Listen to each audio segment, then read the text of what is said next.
Hello and welcome back to my channel, and welcome into another video talking about 5 things I struggle to do with right hemiplegia. Now, I have made a video very similar to this in the past called 5 things I struggle to do with a disability, but today I'm going to be going into more detail talking about 5 things I struggle to do with right hemiplegia. For those of you who don't know, I have CVI or cortical visual impairment as well as right hemiplegia, which is a type of cerebral palsy. And in today's video I'm going to be talking about the things in the past and now that I struggle to do with right hemiplegia, so let's just get into it. Number 1. Washing my hair. This may seem really easy to someone without right hemiplegia, but if you do have something wrong with one of your hands, then you know how tricky it is to actually wash your hair. I have kept my hair really short because of that reason, and when I was younger I couldn't wash my hair at all by myself. I actually struggled with using my right hand as a child, which is why I went to a lot of physical therapy in order to be able to use my right hand, and when I was a child my mum would wash my hair for me. But now as I've gotten older, I have learned how to wash my hair, and I try to keep my hair relatively short so it is easier for me. And now I can wash it no problem, but when I was younger it was actually a big issue that I struggled to do. Number 2. Doing my hair. While washing it was one issue, doing it was a whole separate issue. And for me, I actually had people like my mum do my hair for me when I was younger. Although when I got older I was able to do ponytails, something I still struggled with for years was actually plaiting my hair. And I did practice on dolls and other people in order to practice how to do a plait. And today I am able to do side plaits and 2 plaits, but I can't do French braids, I can't do things like fishtails, and I can't do back plaits. Although I did recently break my wrist, even before then I just couldn't do back plaits. And while today I am able to do ponytails and other more complicated hairstyles, I still just cannot do plaits. And like I said, when I was younger, there was a time in my life when I couldn't even really do my hair properly. And now I can, and I am so grateful for that, for all of the years of physical therapy and things like that. But there was a point in my childhood when I was really little when I just couldn't even do my hair.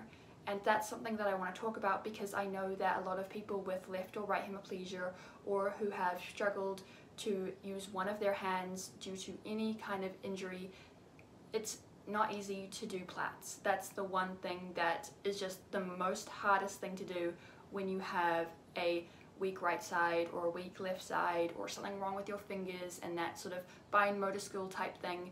Just anything that's fiddly, nah, just can't do it. Number 3. Using a knife and a fork at the same time. This has always been challenging for me, and as a child I had people cut up my food, which to this day I still have people do, because I cannot use a knife and fork at the same time. I eat a lot of finger food, I eat a lot of food that I can just cut up with a knife or use with a fork, but not both.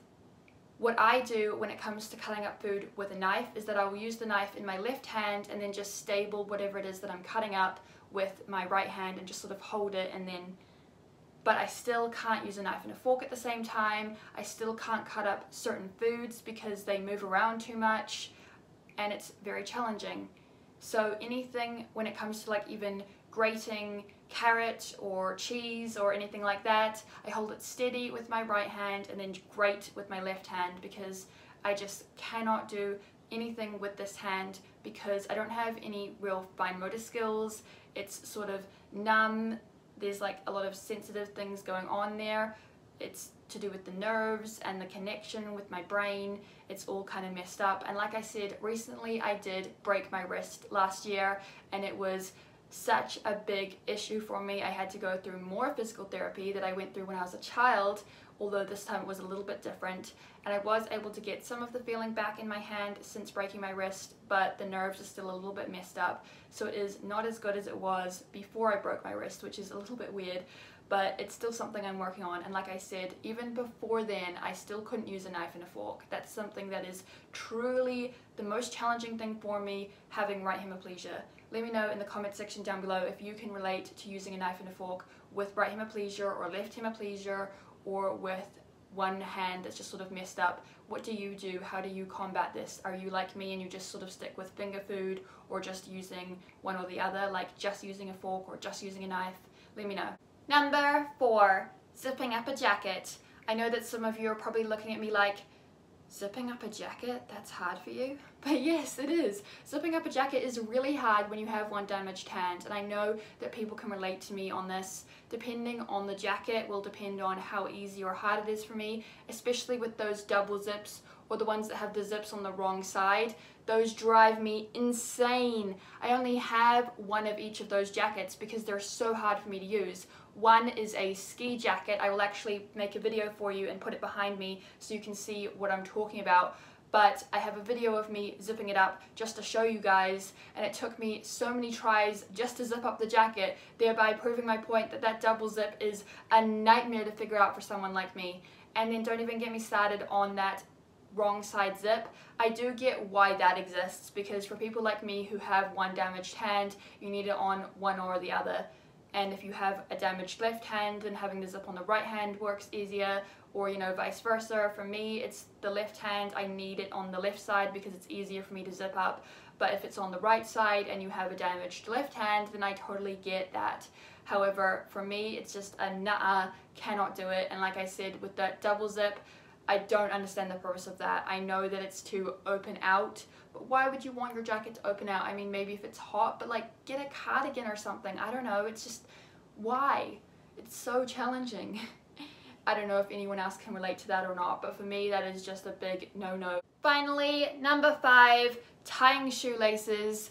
Wow, is that really hard for someone like me? You may be thinking, yeah, it's hard for everyone, but this was especially hard for me. When I was younger, I didn't have many shoes that had shoelaces, and if I did, other people tied it for me for years. I had my mum, my dad, my sister, pretty much anyone would tie my laces for me because I just couldn't.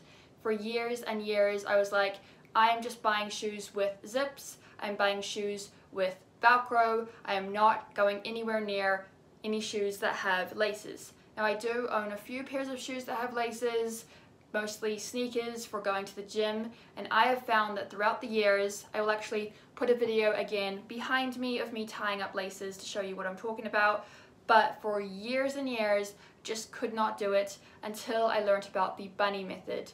For those of you who don't know or aren't familiar with the bunny method, it works like this. First you tie a knot, and then you take 2 bunny ears and you tie them together, and that is how you tie your laces, as opposed to the tree method, which is a lot more complicated. You make 1 bunny ear and then you tie it around, and there's just other stuff that happens that I don't know about. I never learned the tree method.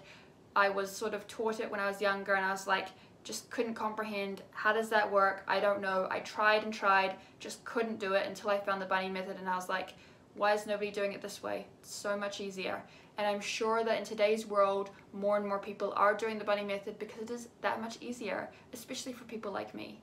If you can still use your right or your left hand, then 100% do the bunny method when you're tying your shoes, because it will just make your life so much easier. Which do you prefer, the bunny method or the tree method? Personally, I am all for the bunny method. Give it a huge thumbs up. But let me know in the comment section down below, which one do you think is easier? Thank you again so much for watching. I hope that you enjoyed today's video. If you did, then please give it a like, share it with your friends, and also don't forget to subscribe and ring that bell to get notified every time I upload a new video, and I will see you in my next video. Bye!